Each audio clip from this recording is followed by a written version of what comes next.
তুফান মুভিটা এমন একটা movie, this the first time বাংলাদেশে মনে হয় মনের মাঝে তুমি এটার পর কোনো একটা মুভি দেখার জন্য মানুষ খুব এক্সাইটেড। নায়ক নায়িকা তারা আমাদের গর্ব, কারণ শাকিব খানকে টক্কর দেওয়ার মতো আসলে কেউ আসে নাই। সো ইন দ্যাট সেন্স তাকে নিয়ে আমরা একটা কথা বলছি। আগে নায়ক নায়িকাদের লাইফে যেরকম কাহিনী ছিল না, ভুল কথা, তাদেরও ছিল, বাট তখন সোশ্যাল মিডিয়াতেও অ্যাওয়ার্ড ছিল না, যার কারণে তাদেরগুলো লুকান্বিত ছিল। আপু প্রথমে জানতে চাই কেমন আছেন এবং এই সময়গুলো আসলে কিভাবে কাটছে, কি কাজের সাথে আছেন? আলহামদুলিল্লাহ, আপনাদের দোয়ায় আমি খুব ভালো আছি। আর সামনে যেহেতু ঈদ, আমাদের এখন একটু ব্যস্ততা চলছে যে নিজেদের প্রোডাকশন, আমার যেহেতু একটা অর্গানিক শপ আছে, যেহেতু আমি ওইটারও একটু প্রোডাকশন আমরা ফোকাস দিচ্ছি, যেহেতু সামনে কোরবানি ঈদ, গরুর মাংস খাওয়া হবে, সরিষার তেলটা একটু লাগবে, সো এটা নিয়ে ব্যস্ত আছে। অভিনয় জগতে আসার কি কোনো ইচ্ছা আছে কিনা বা আপনি? না, ছোটবেলায় অনেক টেলিফিল্মগুলো করেছিলাম, বাট ওটা একটা রিলিজ হয় নাই, এই দুঃখে আর যাবো না ভাবছি।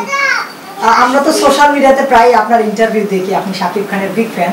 জি ভাই, শাকিব খান সম্পর্কে সাম্প্রতিক সময়ে যে ব্যাপারগুলো আসলে দেখছি, তুফান সিনেমাটা আসতেছে, এই সিনেমাটা নিয়ে আপনি কতটুকু আশাবাদী যে কিরকম হবে? আমি তো অবশ্যই বলেছি, তুফান মুভিটা এমন একটা movie, this the first time বাংলাদেশে মনে হয় মনের মাঝে তুমি এটার পর কোনো একটা মুভি দেখার জন্য মানুষ খুব এক্সাইটেড, বিকজ শাকিব খানের লুকটা, অ্যাপিয়ারেন্সটা এতই জোশ হয়েছে যেটা সবাই আমরা দেখতে চাই। আর কাহিনীটা যেহেতু ডিরেক্টর নাম কি রাফি, ওনার কাহিনীটা একটু ডিফারেন্ট হয়, দেখা যায় এক টাইপের, বাট হয়ে যায় অন্যরকম। সো আমাদেরও আশা যে তুফানটা হয়তো বা একটু ডিফারেন্ট কাহিনী হবে।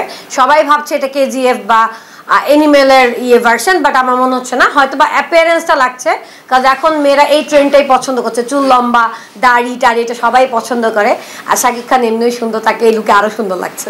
আপনার কাছে কি মনে হয় বেদের মেয়ে জোসনাকে অফার করতে পারবে কিনা? না, লেজেন্ডারি মুভিজ, লেজেন্ডারি মুভি, সেই আমলে সেই সাপে কাটা, বেদের মেয়ে জোসনা, এগুলো ভুলার মতো না। আমি ছোট থাকতে আমার চাচাদের সাথে আমি 3 বার হলে গিয়ে বেদের মেয়ে জোসনা দেখছি, মাই গুডনেস। সো তুফানটা হয়তো বা অন্য মানে জেনারেশন টু জেনারেশন চেঞ্জ হচ্ছে। সো আমাদের তো এখন লেজেন্ডারি মুভি খুবই tough, but yes, super duper hit হবে। আপু, যেহেতু আপনি একটা ব্যাপার কোট করেছেন, সেটা হচ্ছে সোশ্যাল মিডিয়া আর সিনেমা জগৎ নিয়ে আপনি একটু উচ্ছ্বাসিত।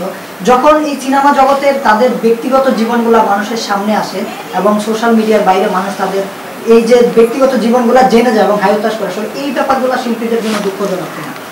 আমি না খুব অবাক হই যে শিল্পীরা কিভাবে এই বাংলাদেশের জন্য কাজ করে।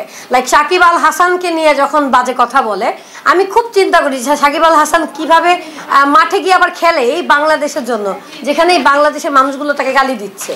তারপর আবার দেখা যায় যে এই নায়ক নায়িকা তারা আমাদের গর্ব, কারণ শাকিব খানকে টক্কর দেওয়ার মতো আসলে কেউ আসে নাই। সো ইন দ্যাট সেন্স তাকে নিয়ে আমরা আবার একটা কথা বলছি। বা ব্যক্তিগত আগে নায়ক নায়িকাদের লাইফে যেরকম কাহিনী ছিল না, ভুল কথা, তাদেরও ছিল, বাট তখন সোশ্যাল মিডিয়াতেও অ্যাওয়ার্ড ছিল না, যার কারণে তাদেরগুলো লুকান্বিত ছিল।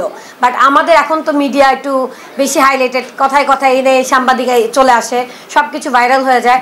আর পাবলিক ফিগারদের পার্সোনাল লাইফ নিয়ে মানুষ কথা বলবে, এটা খুব ন্যাচারাল। বাট এটা hats off to our celebrities, যারা হচ্ছে এই নেগেটিভ ইম্প্যাক্টগুলোকে তারা খুব পজিটিভভাবে নেয়, তারা দেশের জন্য আরও কিছু ভালোই করে, যাতে মানুষের ভালোবাসাগুলো আবার নেগেটিভ থেকে পজিটিভে চলে আসে।